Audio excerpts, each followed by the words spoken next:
heap of trouble, and that he would likely lose, even if there's a write-in vote for the man he defeated.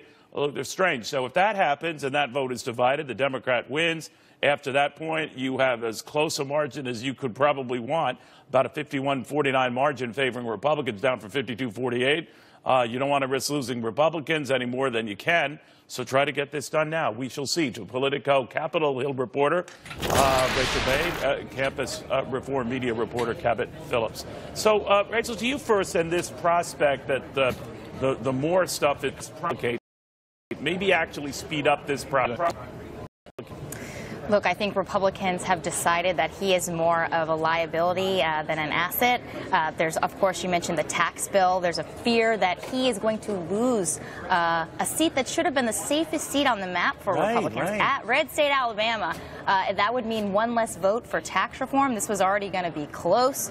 So they do want to move as fast as possible, because if they lose the seat, that's going to be an issue. Now, I do have sources here in the House telling me that they are pretty confident right now that they can get this passed in the House this week. However, even if it passes in the House this week, the Senate, I'm told, has something like 300 amendments in committee. Then it's got to go to the floor, and we know how difficult it is for the Senate to get anything done. So it's going to be a while.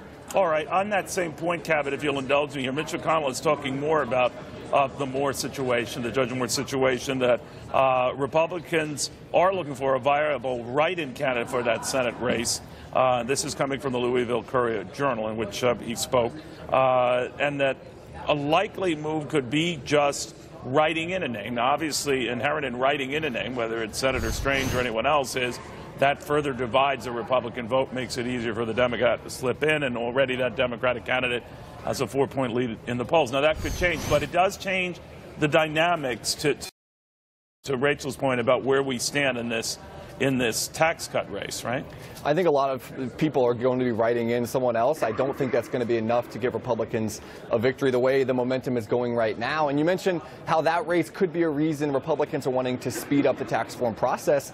I think another reason could be what just happened in Virginia and New Jersey. I think Republicans are realizing in many cases they need a big legislative victory to point to, or they're going to be staring at a Democrat majority in the Senate and House. And the way it stands now, they don't have the momentum. They need to do what they promised the American people, the American voters, they were going to do for the past 6 years, really, and promising that if they got Republican control in D.C., they'd be able to get tax reform done. I think they want to get that done as quickly as possible so they have plenty of time to brag about it leading up to the midterms in 2018. Well, I know their clarion call has been it's not perfect, but to Stewart's point in the prior hour, something is better than nothing. I'm not always convinced of that, Rachel, if the something really doesn't make a big dramatic difference for most individuals. They crunch the numbers and they see it doesn't. And furthermore, given the fact that we're nearly at full employment as it is, and actually better than what we used to consider full employment, are we so convinced that these lower rates are going to lead to a boom in job growth, expansion of plant and equipment, when companies might just want to buy more stock?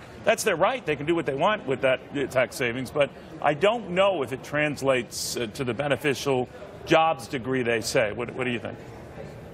I think Republicans up here on the Hill absolutely think they've got to get this done and that it will be a boon to the economy, help them in the midterms, and show the base that they can follow through on their campaign promises. They really think it's going to be an immediate boom absolutely. by November of next year?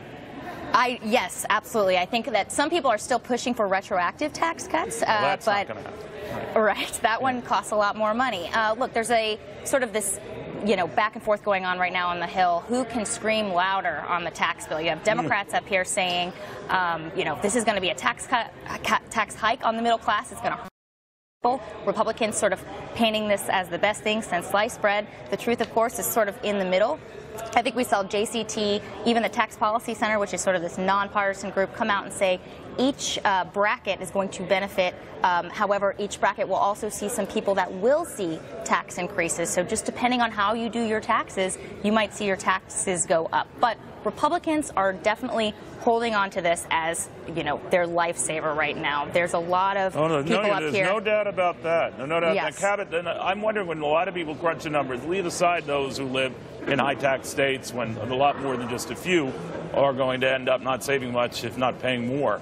I'm wondering how that translates. A lot of people could could get angry, couldn't they? Couldn't the opposite effect happen? And a lot of people just tend to look at their increase or decrease in taxes under the plan, but many people fail to take into account the income earnings increases that will take place under this plan. And I think Republicans are pointing to that, saying, sure, you may technically have a small percentage of people may pay a few percentage points higher, but it's not going to be as detrimental of an impact because you're going to be earning more money under this plan. We're going to have, a boom in the economy, more money coming back from overseas with the lowering of the corporate tax rate. I think that's something Republicans are pointing to, and I think that's an effective selling point. And even though it may not have an immediate, it's got to happen. It may not have an immediate impact right before the midterms, but they can point to the growth that's going to be happening in the long term down the road and give people a big picture mindset. All right. Thank you guys both very, very much. A quick peek at the Dow. We've gone